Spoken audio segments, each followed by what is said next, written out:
Saraswati, the goddess of learning, Dr. Srila Vyasadeva, the author, Nastaparesha Vadareshu, Nityang Bhagavata Sevaya, Bhagavata Uttama Shloke, Bhakti Bhavati Naistiki, by regulations and classes on the Srimad Bhagavatam, and by rendering of service to the pure devotee, all that is troublesome to the heart is almost completely destroyed. And loving service unto the personality of Godhead, God, who is praised with transcendental songs, is established an irrevocable fact. Om Jnana Timadam Dasya Jnananjana Shalakaya Chakshuram Militam Yena Tasmai Sri Gurave Namaha. I was born in the darkness of ignorance, and my spiritual master opened my eyes. The torchlight of knowledge, I offer my respectful obeisance unto him, Srila Prabhupada.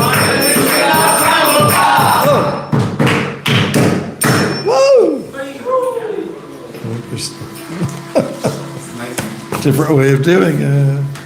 Whose script is this? I think it's Envy's. Envy, this yours? We'll take it. Okay, today we're looking at Canto 9, Chapter 8, the sons of Sagar meet Lord Kapila Dev. And what shlokas are we looking at today? 14 to 23. Yes.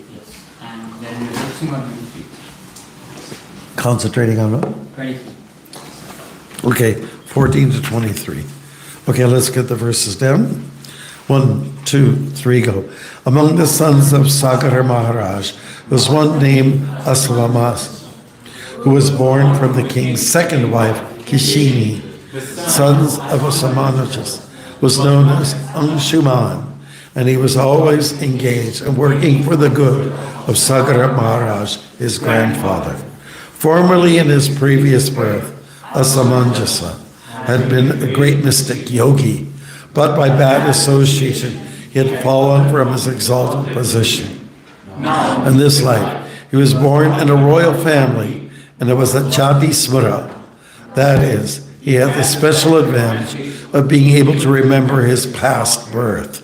Nonetheless, he wanted to display himself as a miscreant, and therefore he would do things that were abominable in the eyes of the public and unfavorable to his relatives. He wouldn't hurt boys sporting in the river Sarayu by throwing them into the depths of the water. Because Asamajasa engaged in such abominable activities, his father gave up affection for him and had him exiled.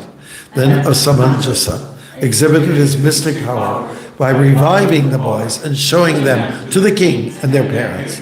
After this, Asamajasa left Ayodhya. O King Parikshit, when all the inhabitants of Ayodhya saw that their boys had come back to life, they were astounded, and King Sagara greatly lamented the absence of his son. Thereafter, Anshuman, the grandson of Sagar, was ordered by the king to search for the horse. Following the same path traversed by his uncles, Anshuman gradually reached the stack of ashes and found the horses nearby. The great Anshuman saw the sage named Kapila, the saint who was the incarnation of Vishnu, sitting there by the horse.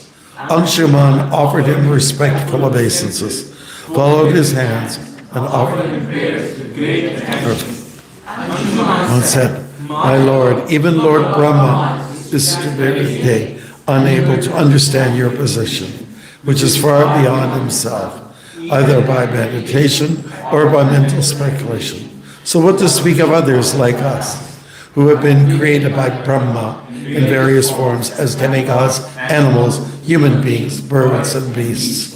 We are completely in ignorance. Therefore, how can we know you, who are the transcendents?" Yes? Reading more, please. Pardon me? They're reading 2 more. 2 more. That's what I thought. I was just wondering why everyone stopped.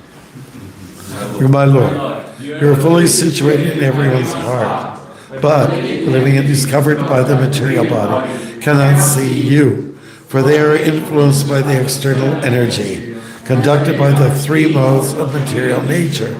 Their intelligence being covered by sattvagun, rajagun, tamagun, they can only see the actions and reactions of these 3 modes of material nature. Because of the actions and reactions of the mode of ignorance, whether living entities are awake or sleeping, they can see only the workings of material nature. They cannot see your lordship. O my Lord, so 3 modes of material nature, sages, such as the 4 Kumaras, Sanaka, Sanandan, and Sanatan, are able to think of you, who are concentrated knowledge. But how can an ignorant person like me think of you? Okay, that's it. Twang twang aham jnana gyanam swabhava pradvastamaya gunabheda mohai Sadanadhyayar munibhir vabhavyam Katang vimudha paribhavayami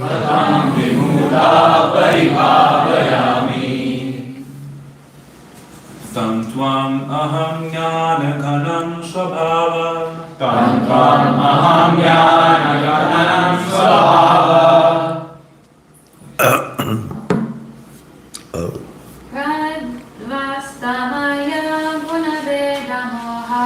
Pradvastamaya gunabheda mohai Sanandanadye munibhibhavyam Sanadhyayar munibhir vabhavyam Katham vimuda paribhavayami Katham vimudha prabhavayami Tam tvam aham jnanagraham Tam tam tvamaham jnanam swabhava Pradvastamaya gunabheda mohai. Go ahead. Boost, Mr. Booster. Sanandanadaya munibhibhavyam Sanadhyaya munibhir vibhavyam Katham vimuda paribhavayami vimudha paribhavayami Tam tvam aham jnanam svabhava Tam tvam aham jnana gyanam swabhava Pradvastamaya gunabheda mohai Pradvastamaya gunabheda mohai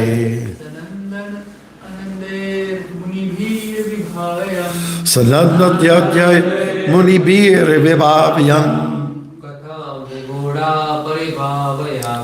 Katham vimudha paribhavayami Tvam tvam aham jnana ghanam svabhava Tam tvam aham jnana Ganam Swabhava Radvasamaya Gunaveda More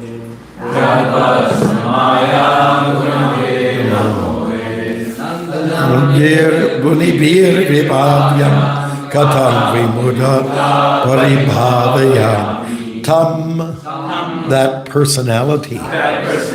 Twam, unto you. Aham, I. Ganam, your lordship, who are concentrated knowledge. Swabhava, by spiritual nature. Pradvasta, free from contamination. Maya Guna, caused by the three modes of material nature. Veda Mohai, by exhibition of the bewilderment of differentiation. Sanandana Adyahai, by such personalities as the four Kumaras. Sanat Kumara, Sanaka, Sanandana, and Sanatana, Muni Bihi, by such great sages, Vibhavyam, worshipable, Katam, how, Vimudaha, being fooled by the material nature, Paribhavayami, can I think of you? Translation, oh my Lord, sages free from the influence of the material nature, sages such as the four Kumaras, Sanandan and Sanatan, are able to think of you, who are the concentrated knowledge. But how can an ignorant person like me think of you? Purport by His Divine Grace, A.C. Bhaktivedanta Swami Prabhupada. The word Swabhava refers to one's own spiritual nature or original constitutional position. When situated in this original position, the living entity is unaffected by the modes of material nature. Sagunan samitityaitan brahma bhuyaya kalpate. That's from chapter 14, text 26 from Bhagavad Gita. As soon as one is freed from the influence of the modes of material nature, he is situated on the Brahman platform. Vivid examples of personalities thus situated are the Kumaras and Narada. Such authorities can by nature understand the position of the Supreme Personality of God, but a conditioned soul, not freed from the influence of material nature, is unable to realize the Supreme. In Bhagavad Gita, chapter 2, text 45, therefore Krishna advises Arjuna, Traigunya Vishaya Veda, Nishtraigunya Bhavarajana. One must rise above the influence of the modes of material nature. One who stays within the influence of the three modes of material nature is unable to understand the Supreme Personality of Godhead. Jai Hare Krishna. Okay, Bruce, the sons of Sagara meet Lord Kapila Dev. You heard some of the details. We're reading about it. So just to take the theme of today's verse, freedom. People fight for freedom. It's a worthy cause. And real freedom means to not have the appetites that generally go along with conditioned souls. But they really couldn't care less. They have developed an attitude of aloofness. Many of you may have that understanding that, okay, my program is sense gratification. But whenever I try It just ain't working out, eh? Just isn't. Because I've tried, and I tried, and I tried, and I tried. I can't get no satis. Rolling Stones, 1960 something or other, 77, I think. I remember Sachinandan Maharaj. He was giving a seminar on chanting, japa. And after he did so many rounds, he was confessing. And after that, I just wanted to have a little change. And I was just thinking about Mick Jagger's song, I can't get no satisfaction. Okay, now the satisfaction it comes when you put your anchors down, when you plant your roots in there. You really make a strong effort when you dig. It's like if somebody's giving you a massage. You can do a massage like this. But, Prabhupada, the way you want to dig. The same thing with chapati dough. What does it do? You just put it together. Flour, water, maybe a little salt, black salt, whatever. And then you have to really put your muscles into it. Elbow grease, that's the idea, to make it work. There's mention, there's a few numbers here. 3 modes of material nature, you know them all. Sattvagun, Rajagun, Tamagun. So Sattvagun means what? Goodness. I like to use the word thoughtfulness. Good. What is the next one? Rajagun, that is restlessness. Okay. And then finally, Tamagun is ignorance, darkness. Okay. The people like the Kumars, they actually they climbed out of this. One of my godbrothers, Sukabak, he's originally from Scarborough. He's a scholar. He became a student of Professor O'Connell, took Sanskrit, and then eventually he just delved into his hereditary roots, which was Vaishnavism. And it was hard actually, while he was trying to search, it was hard for him to find a Chaitanya Charitamrita or the Bhagavatam. They had gone into oblivion almost. But he was curious, he wanted to know. The point is, some people, they start from here and they go up there. It doesn't matter if you come from a background. It's where you end up that's really important. That's what really counts. That you've made some achievements, you've hit some targets. Your concentrated knowledge. I like that phrase. Who are concentrated knowledge? Somebody like Kapila Dev, he's concentrated knowledge. But how can an ignorant person like me think of you is the address. That's true. Queen Kunti, she says, many scholars have tried to understand you, my Lord, but I'm just a simple woman. How can I get to that level? How can I get to comprehension? And so everyone has a chance, by the way. Chapter 9 from Bhagavad Gita. Does anybody know the verse? Okay, if you don't, then Manghi Parta Vyaphasaritya Yepi Syu Papayonaya Striyo Vaishyas Tata Shudras Tepi Yandi Parangatim.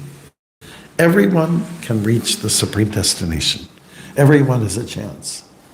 Any man, any woman, whether you're a Brahminical scholarly person, or whether you're just kind of like a very simple person, everyone has a chance to get there. This is also Krishna's mercy.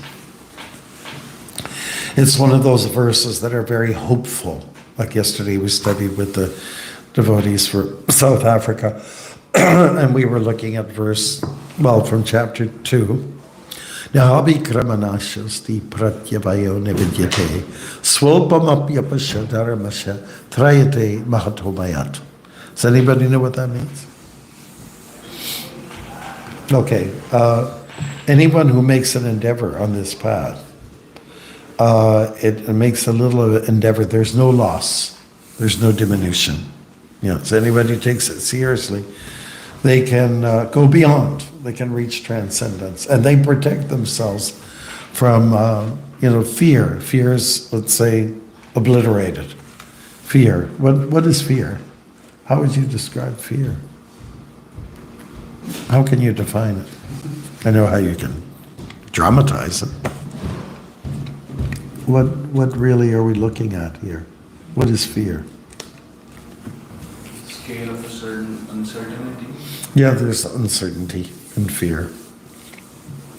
Let's say the dealing with the unknown. You don't know what's around the corner. Of course, some people like that. I want to be in fear. I want to see a thriller. I'll see The Exorcist. The devotees, we used to line up at the movie house on Bloor Street when The Exorcist was on. It was about a psychic phenomena. It was a thriller. I didn't even know what it was. We were on the lines, myself and Kamsant, and trying to distribute books to those people. And it went all the way around the block. That's how popular the movie was, day after day after day. It's still a classic. But anything that excites people is a good thing, right? Gets them inspired to look beyond what meets the naked eye. That's really what we were encouraged to do. Yeah, so anybody is eligible. It just takes the right attitude. Attitude has platitude. And really, the best attitude is gratitude. You've heard that before, right? If you are thankful for what has come your way, or you are just feeling that gratitude, then there's so many great possibilities that can be happening for you. That's a real candidate. Somebody who can really advance is somebody who's grateful for what's there. Now, in a capitalistic society, a lot of people, they have a lot of stuff. Kids have their toys. They've got lots of toys, a whole room full of toys in some cases. So now they've experienced everything, even in adulthood. But they've got everything. What profited the man when he gains the whole world, but has lost the soul? Right? That's the biblical saying, which is really perfect. Let's say if you have a mansion, several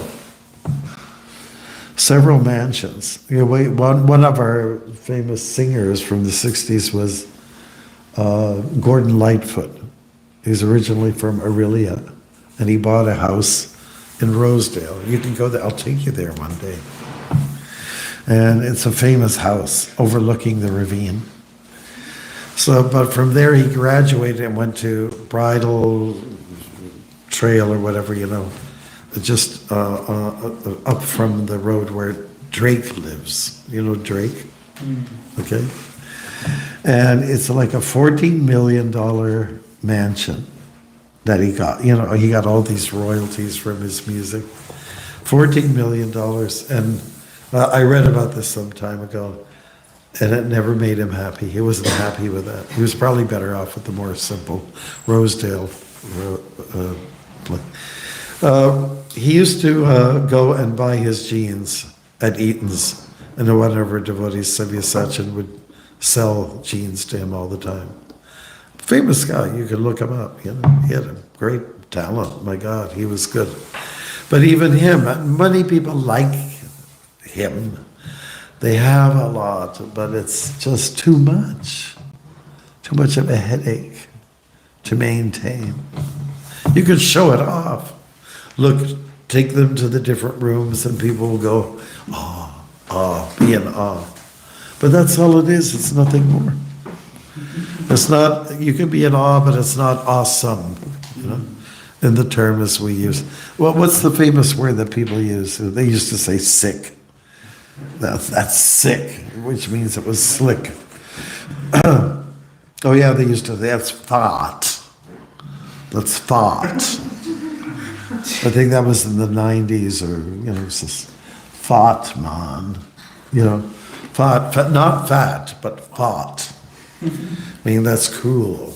That's cool. I think the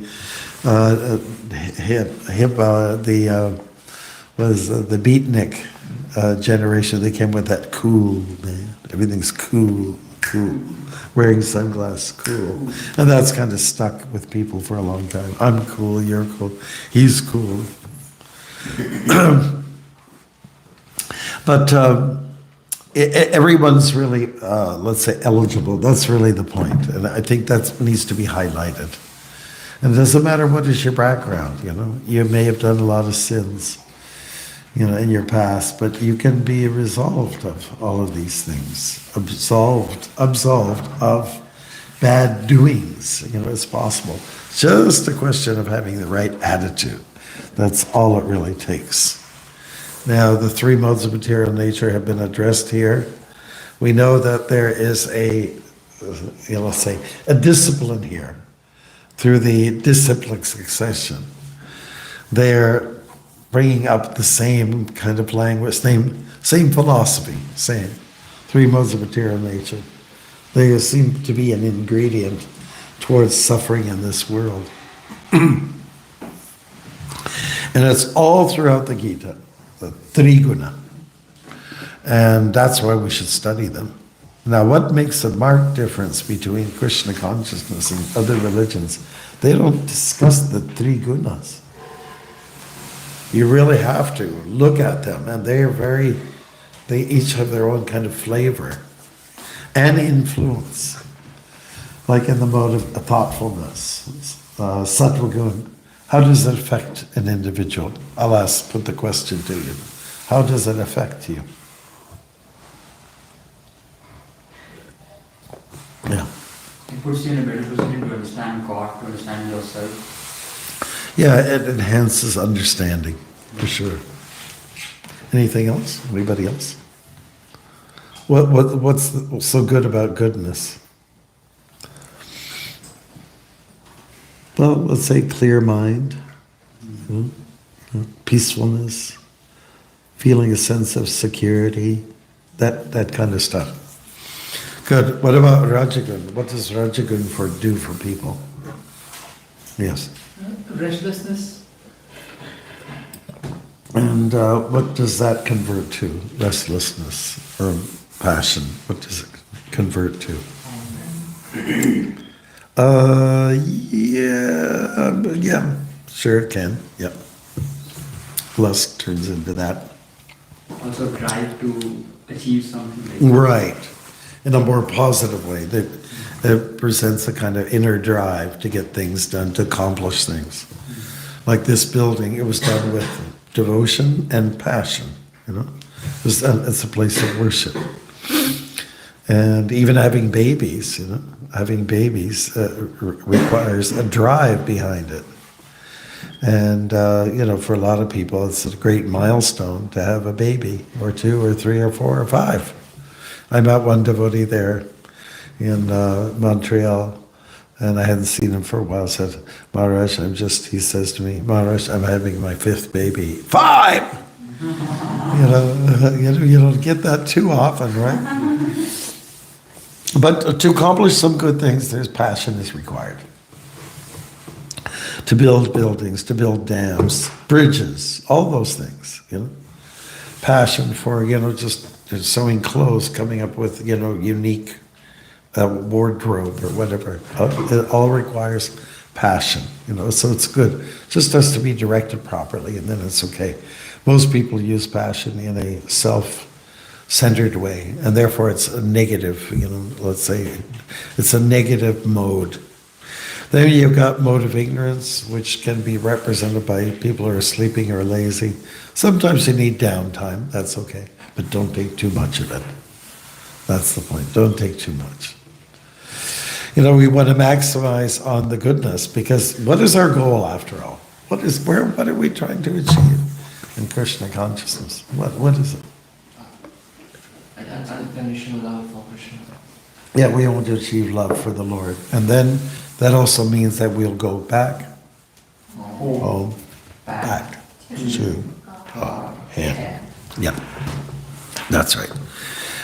There's a desire to, to go to a place which you can truly call home, where people chant Om. That is home. By the way, we do chant Om, don't we? Nama Om Vishnupadaya. What about here? Om Ajnanatam Marandasya.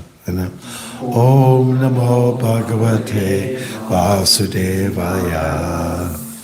Yeah, so Om is part of our life. If we talk like, this back in 1973, for instance, says, oh, you're like a Mayavadi, because you're kind of qualifying Om. Honestly, it would be like that. We have interesting, notions about things, You wouldn't be caught dead walking in the park without a partner. Because if you went in the park, even if you got your beads with you, they consider that person's in Maya. Oh yeah, it was like that. Once I went on an airline flight, I think it was Air Canada, and one of the airline stewardesses came to me and she said, "Are you okay for being served by a woman?" And I said, "Yes," because some people, members of SWAMI Narayan, 2 men, and they always travel together. They wouldn't be served by women. So, that's, they'll get contaminated. I'm just making a joke. It's amazing how people come to these conclusions. There was some time ago when devotees were complaining, some of the brahmacharis were complaining, the women are in the temple room, they're chanting japa while we're chanting japa. We're getting very distracted. You know what Prabhupada's line was? Tell the brahmacharis to go to the forest. If they can't handle a little bit of, their sisters being there. Well, actually, great formula behind the Bhakti Academy is that we have men and women. Right? And we have a wing for the men and a wing for the women. Right? Yeah, and then we attract each other. What's good about the program? It's appealing in the fact that it has a family draw, feeling of family. When I joined the movement, it was like that, very much a family feel. It was great. People of different ages, there were some little babies coming along. I remember one boy, his name was Ganga. He was 5 years old, he was climbing the walls. Yeah, that's an expression. But this drive kicks in. And with the mode of goodness, you should see the difference between man and woman, although we are spirit souls. And you generally don't get into, let's say, familiar talk. You don't get too casual. What we heard, Prabhupada said, you can talk, but just keep it limited. Pass the salt, please. In the Toronto temple now, you say, pass the black salt, please. Right? So that you don't have to talk about it to anybody. It's not. Of course, we have situations where it might be necessary if you have a portfolio as an administrator, where you may have to, talk to some of the Matatis and so on like that. One has to be careful. That's all. Be careful. We don't do that enough. We're not paying attention to that. Care. Beware. Make sure you care. Many devotees have been talking about this care issue. Yeah. So when you really care about your spiritual life, you'll become a bhakti yogi. You will. But if you're not careful enough, you may float around in the Brahmajyoti for some time. Or you may be, as a yogi, do some silent meditation and all. That's also good, but you won't understand the Supreme Lord completely. Because for that you need Brahmeti Paramatmiti Bhagavan iti Shabjate. There is the Brahman aspect of God, there is the Paramatma aspect of God, and there is the Bhagavan aspect of God. All of them are there. And to know all of these is like going through these different layers is what the Kumaras went through, and Narada Muni, Shukadeva Goswami. There's other examples. They went through these various layers. How many of you have felt that God is maybe not a person, but maybe God is light? Truman Capote wrote a novel about the razor's edge. One American guy who was very wealthy, he decided, I've got to go to India. Firstly, we went to Wales, and he was in the mining. Was mining, get down to getting all that soot on you. Then, one day he met a priest, and the priest, I think, was drinking a little bit. Says, "Oh, so you really want to go where you can go deep in life? You have to go to India." So then this fellow went to India, this tycoon, millionaire, billionaire type guy, and he met with a guru type person, and then he started to see the light. That's the reference is given, the light. How did he demonstrate that he had seen the light? Oh, he could do magic. This is not really a place to qualify yourself, just because I could do some magic. We were at, I think we mentioned Houdini. He was he's an illusionist. He was originally from Poland, I believe. And in the 19th century, he was well known. And he could do just incredible things because he was so austere. So one day he was in the Queen Elizabeth Hotel, it's still there in downtown Montreal. And one guy came, and he was very tall, red hair guy, and he punched him in the stomach. Houdini could do something like, you could punch as hard as you can and he wouldn't feel it. But this time he was not ready for it. And one guy came in, I guess he kind of ran away, and within minutes Houdini was gone. So what is the worth of all your magic if you can't get out of this material world? That's really the thing. Prabhupada was a magician in that regard. He waved his magic wand, I don't know, what's the magic wand sound like? Something like that. And who did that? Was that you? That's okay, I accept. It was great. And he changed us. The idea is about transformation. That's really what the verse is all about. We want to transform. Not that we don't like ourselves, you have to love yourselves, isn't it? And if you love yourself, you do the best for yourself. So it means we have to go for transformation. We have to go for change. I'm not talking about this kind of change, but that flip a coin, not that kind of change. I'm talking about something much more serious. Yes, okay. Questions? When you say you love yourself, does that mean love the body or Love your soul. just like engaging in Krishna's service? That's the one way you love yourself. Yeah, sure. That's nurturing the soul, isn't it? We can also look at things like chanting Krishna's name, doing service. All of this makes your creeper grow, right? We talk about lati, bhakti lata bij. Bij means seed, lata, plant. And our spiritual development is compared to a plant that grows, and it grows and grows. If you keep doing your sadhana nicely, it'll grow so much it'll bypass the three modes of material nature, or even the 5 elements, 8 elements actually. Bhumir apanalovayu. And finally you'll end up in the spiritual sky, and you'll bypass some of the planets there. Finally you get to Krishna Loka, and your plant will, just like ivy does, Have you ever seen people with ivy? They start, and it's wrapped all around the ceiling. It can go forever and ever. So your bhakti lata, your devotional plant, can indeed, excel. It can grow until it reaches Krishna's lotus feet. So it is possible to make change, go for transformation. Okay, any things? Yeah. Thank you for Vikas Maharaj. The effort, the endeavor is related with the idea to try to reach the point where we are 24 hours engaged in service. The efforts for...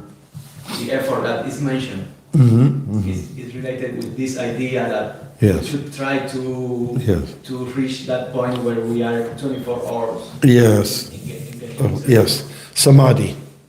We're in a kind of samadhi, right? That's the verse we've been looking at, isn't it? Nityananda. The verse is from chapter 6 of Bhagavad Gita. Samadhi, that's the topic. Samadhi is when there's uninterrupted focus. You know, when you're entrenched in Krishna's service. That is samadhi.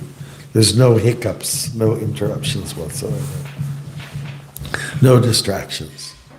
That's when a person can really transition or transform. Anything else, Bruce? Yes. When you were talking about self-love, that you have to love yourself to do Yeah. the best for you. How can we encourage persons with low self-esteem to love themselves? Because they've never experienced love from outside, like they were never loved.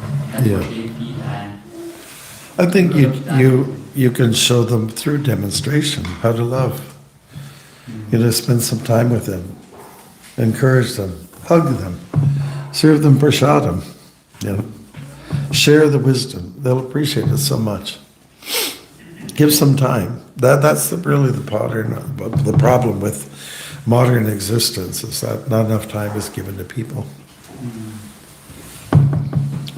Even our dear Dakshin, you know, I notice he's so much happier now because somebody's coming around to give him some attention.